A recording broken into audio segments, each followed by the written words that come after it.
I would like to address the question of Christian preachers and thought leaders, voices on YouTube, etc., people who are Christian Bible preachers, etc., and the question of government involvement in politics, the question of the whole thing's corrupt.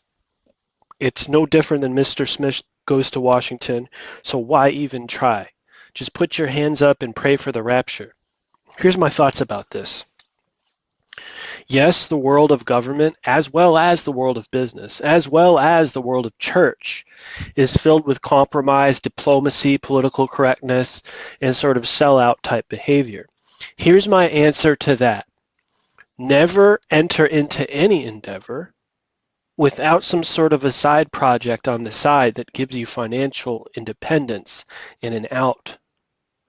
If you feel yourself being called by the Spirit of God into any sphere of government, church, business, anything like this, where you're going to have to deal with people, right? My word to you is this.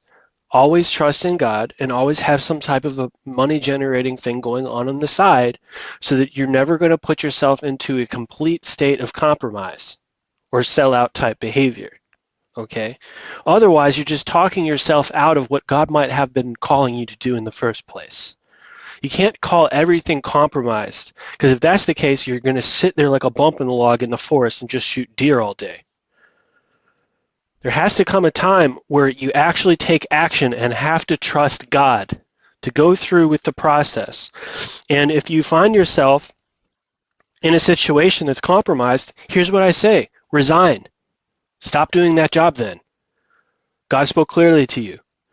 But Christian Bible believers have got to get past this superficial ideology about government, because these communists are not superficial about it. They're hardcore about it.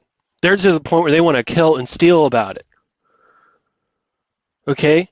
This ivory tower Bible believer thing that doesn't want to be involved in Washington, D.C., this thing's got to go. We need Daniels, we need Josephs, we need Esthers, we need people that are willing to follow God in that direction if God leads them that way. And stop talking themselves out of it. Stop saying it's always Mr. Smith goes to Washington. It's not always Mr. Smith goes to Washington. What is the role of government? What is the role of government?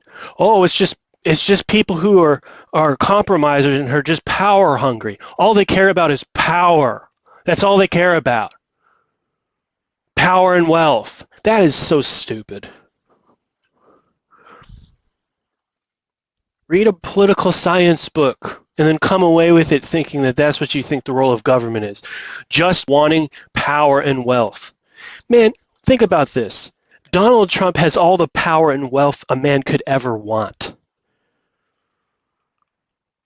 So why did he get involved in government?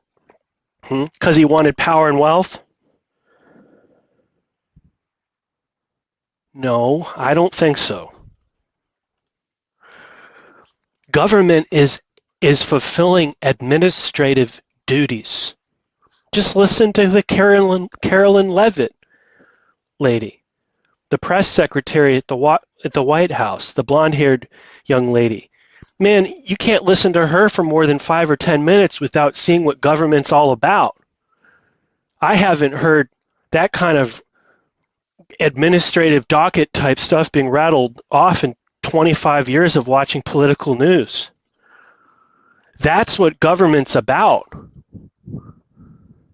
It's not just a superficial lust for power and wealth. It is fulfilling administrative tasks and going down a docket of 75 to-do list and checking off and doing stuff and getting stuff done. That's what government's about. And primarily, government is about national security. It says so in Romans 13. And so it seems to me that if a person seeks any sort of government role, they need to have military experience. Because part of that is being a commander-in-chief. So if you have absolutely zero experience as a soldier, I don't think you should be seeking government leadership roles. Maybe a support leader, but not like a president or a vice president or anything like that. But there's plenty of other government capacities you could serve in. But I don't think you should be commanding military if you've never been a soldier yourself. Romans 13, he does not bear the sword in vain. He does not bear the sword in vain. That's the primary role of government, law enforcement. Law enforcement.